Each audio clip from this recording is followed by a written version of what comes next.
Mason, I'm a reformed reseller, and I've just placed my first couple of orders on Alibaba after following your videos. Before jumping into buying inventory, I spent a lot of time researching the product, thinking through everything from both the buyer's and the seller's point of view, and figuring out how to differentiate in the marketplace. I've even purchased from competitors to understand how they operate. It all sounds simple, but in practice, the research took longer than I expected. Truly deep diving into a product niche takes time in the beginning. By following your methods, I now have a much clearer understanding of what it takes to operate like a real business professional. Thank you, Adam.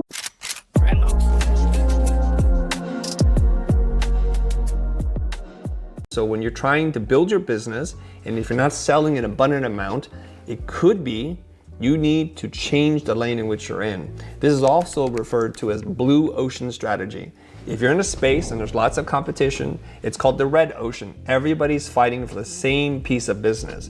If you take your boat and you move it somewhere else, where there's less competition, you can have the entire ocean to yourself. Now, as it relates to me, in my life, I used to make commercials for a living, but we saw a problem. Fewer and fewer people were watching commercials. So if I was in an industry making something that there was going to be less demand for, this is going to be problematic. And we saw the market slowly eat itself up. And I am not that patient. I did not want to sit around and watch this happen to our beloved industry. So I pivoted out of that by doing client direct work, doing brand strategy and brand design. And that allowed us to have a totally different market. We use the same skill sets, we just found a different customer.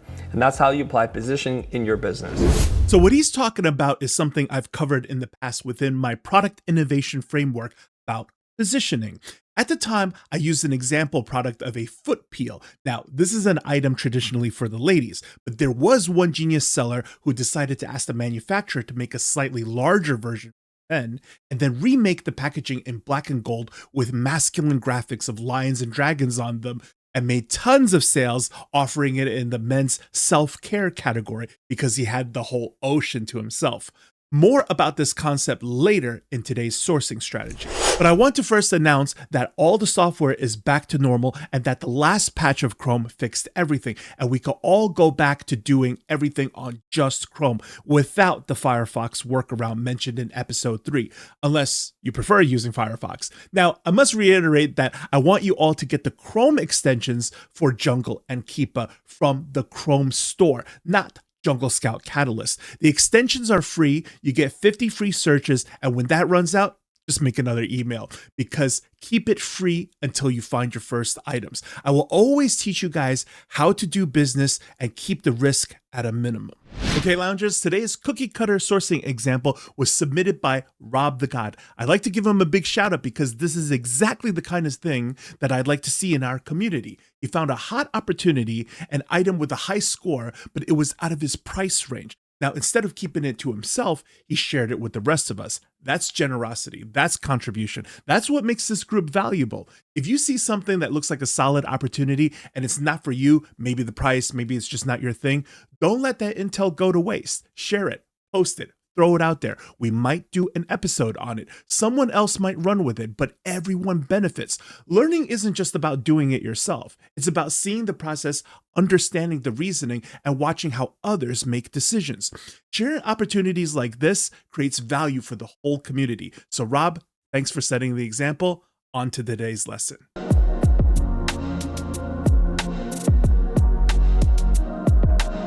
Alrighty guys, so you can see on the top left-hand corner, I did punch in the search for Hexagon light, and lo and behold, Rob is correct. It is an 8 in high demand and low competition. So I already have this particular item sorted by monthly units sold. And I've said before in the past that we really want to be in this section of number of sellers all one, right? Because we are private sellers. We want to be in this area where we're not sharing the buy box with anybody else. But I will show you over here that every now and then, if there is somebody else who has like a 1 or a 2, I tell you to ignore the 2s because sometimes it's kind of a fluke. So this one over here, you can see that this is being sold by Brillyhood. And if you check out, his other sellers like here, and then I click on this, you can see that, look, it's also being sold by Brilly Hood, Brilly Hood, Brilly Hood, Brilly. So it's all still just him. And that's why this one comes up as a 2 instead of a 1. And that's why I say, if it's really low, ignore it. But once it starts to go to like, 3, 4, 5, 6, then you can see that like this is most likely somebody else trying to piggyback off of their listing. And then when you look at, the Under Armours, the Nikes, the really, really big brands, there's usually like 14 to 20 guys jumping on those listings. And, Amazon is really cracking down on that. So this is why we need to get into our own space. But coming back here, let's talk a little bit about what we found, right? So what makes an 8 an 8? I have to make sure you guys understand that again. What makes it good is the spread of sales between all of the sellers out there. So what I like seeing right now is seeing what over here it says 4,000, 4,000, 4,000, 3,000, 3,000, 3,000, 3,000. You know what I mean? The fluctuation is not huge, right? We got 900, 900, 900, and it just keeps going down over here. So when I get around the 400 area, this is kind of like the 400, 300 area that I like to be around, knowing that once I get into this, can I do more than 10 sales every day?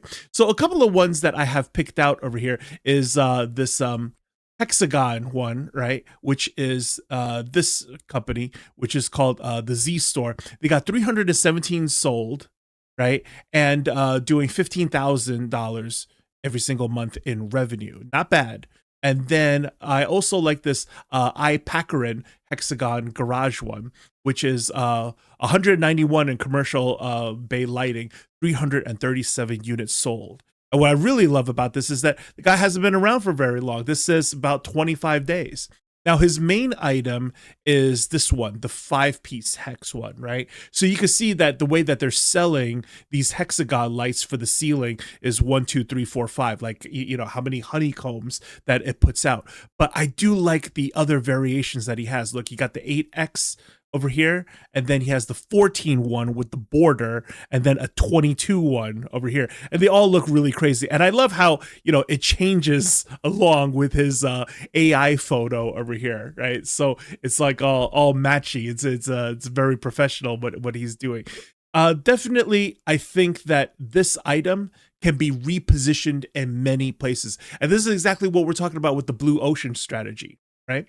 So we had somebody in our Discord channel, shout outs to Dave, he mentioned that this stuff is also very prevalent for home gyms, and it's right here, right? So it says, for barbershops, home gyms, like you want to give the customer all sorts of suggestions, as well as possibly put together some lifestyle photos generating with AI or whatever, just to give them the idea that we could position this in all sorts of ways. I found some other photos earlier where they even use like these hexagon lights to be photo frames as wall art. So they had, different family members, and then their faces are on the wall, and then they put the honeycomb stuff over it, and then use RGB lighting, and now it's a party room, and you can have wall art on top of. So there was so many creative ways that you could come up with in order to sell this item, and that's really what this whole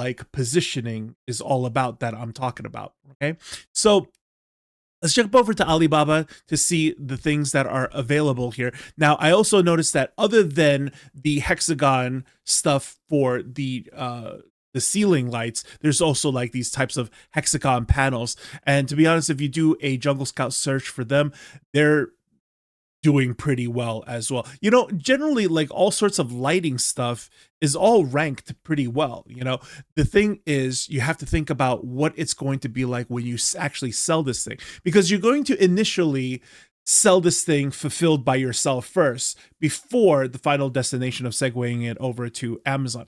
And one of the things that I really, really like about this particular item is that how big it is, right? But you already know that this thing is going to be collapsed down into a much smaller package, but it's the perception of value that it is a large item, So for this particular episode, I'm going to say this right now. It's just like how I explained what happened with the yoga mats in episode 4.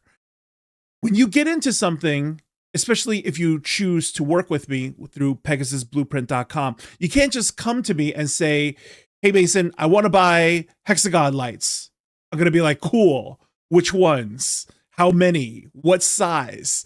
RGB ones, just white ones, ceiling fixtures, wall, solid panels. Like, you got to be able to answer all of these things first. So that's going to require you guys to do a lot of research, of deep diving what all of the sellers are doing and trying to figure out what they're selling the most of. So I showed you guys how to do it in last episode. So there's not going to be that much more hand holding in this particular episode. But I just want to show you that, like, there's so many ways to search for stuff. And a lot of these factories actually have proper certifications, like this one that they're doing all sorts of these honeycomb lightings up here. And then when you come down, they'll show you that they have the UL, right? And then they have the CE one. These are the most common ones. And then as far as the hazardous material, ROHS, right? So when I used to do a battery line, I had the ROHS certification for the lithium ion batteries. So it's all here if you need it, So one thing that I showed you guys last time, which is the way that we search for things. When you are trying to search for a comparable item, okay, then what you want to do is find other people's titles and then plug those titles into Alibaba.com, and then you get comparable items. If you're trying to find a specific item, then what you should do is come over here and then right click and then try to copy this particular photo. Let me see if we could do this. Copy image like so, come back to Alibaba, then there's a little camera button right here. We hit this camera button and then Control V. Bam.